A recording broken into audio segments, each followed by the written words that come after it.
Ah, the beat-em-ups. Now, no other genre in video game history really solidified my passion for gaming like the beat-em-up did. There was nothing better than teaming up with your best friend, heading down to the arcade for some hard-hitting action. The formula was so simple. You took control of your favourite muscle-bound hero and button-mashed your way through countless enemies to be rewarded with a boss at the end of each level. These games really made me feel as if I was reliving a scene from the movie The Warriors, and it seems the developers over at Rockstar shared a similar experience. There were some real classics to come out of this genre, like Teenage Mutant Ninja Turtles, Kung Fu Master. I know Kung Fu. Ooh, you're odd. However, there was always one game that stood head and shoulders above every beat-em-up I played, and that was Konami's 1991 smash hit, Vendetta. So grab the tightest t-shirt you own, slip into a pair of fingerless gloves and enjoy, as I tell you why Vendetta is the greatest beat-em-up of all time. And before we get started, don't forget to leave a comment, smash the like button and subscribe. The year was 1991 and there was no better time for a young man to be growing up. Terminator 2 just hit the big screen, Hulk Hogan won the Royal Rumble, and Prince released the hit single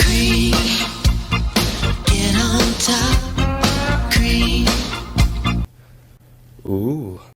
It was also the same year that this 90s kid here wandered into his local video store and he felt all his prayers had been answered when he saw the store's newest arcade cabinet. Hallelujah. Vendetta had been released by Konami in July 1991 and is believed by many to be a standalone game.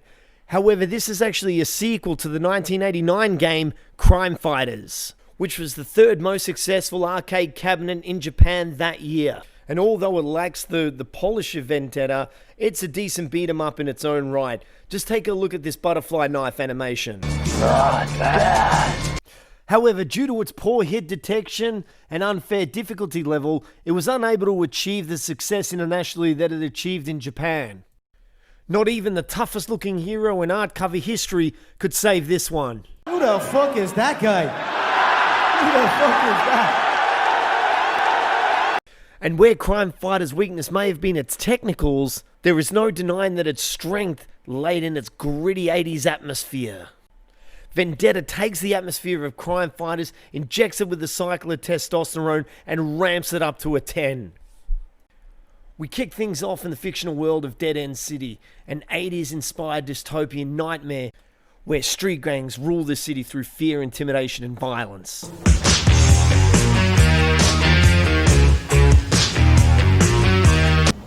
Ooh, you're odd.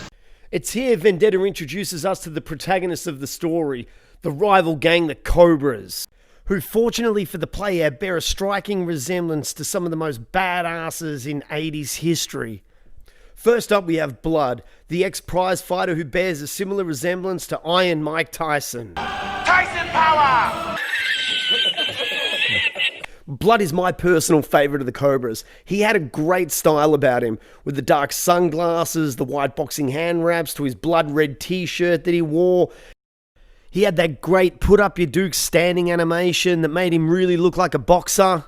In terms of his attack moves, how could you go wrong with that jumping, spinning back fist, as well as ground and pounding a downed opponent into oblivion?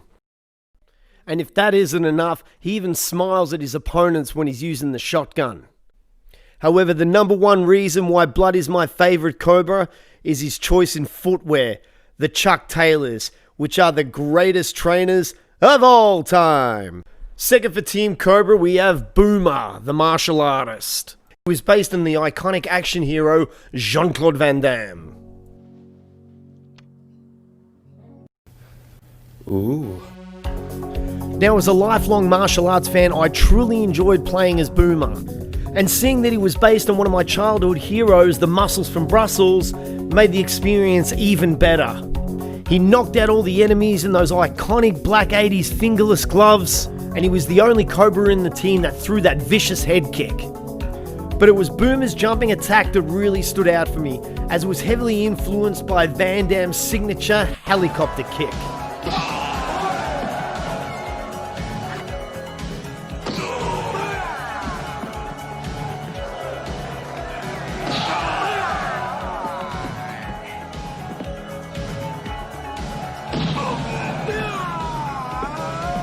Next up, we have the ex-military convict, Sledge. Or judging by that beard and mohawk combination that he sports, it could be nobody besides Me, Mr. T.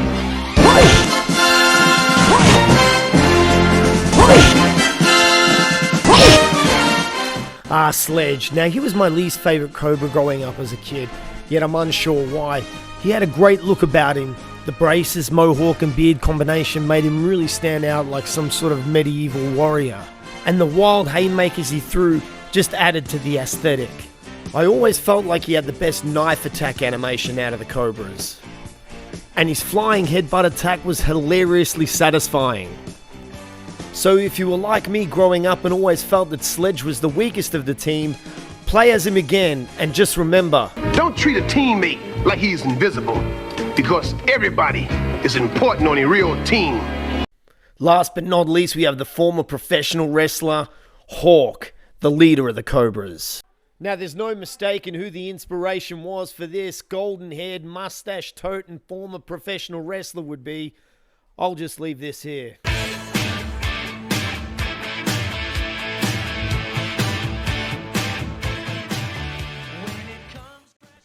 Now, the Hawkster was the guy I chose on my first ever game of Vendetta. I couldn't resist choosing a character that was inspired by the man that taught me all about my prayers, training, and vitamins. And being based on the Hulkster, his on-screen physique looked a lot more muscular than the other characters, which made his jumping attack, the high cross body, look that much more devastating. Now, there's only one complaint I had with the Hawkster, and that was his elbow drop. Now, don't get me wrong, I love a good elbow drop, but when the Hulkster knocks you down, there's only one move out there that will ever suffice. Here comes the Hulkster! Yes! Covering! Now that our heroes are being established, this is the 80s, so that means we need a chick to save and some bad guys to kill.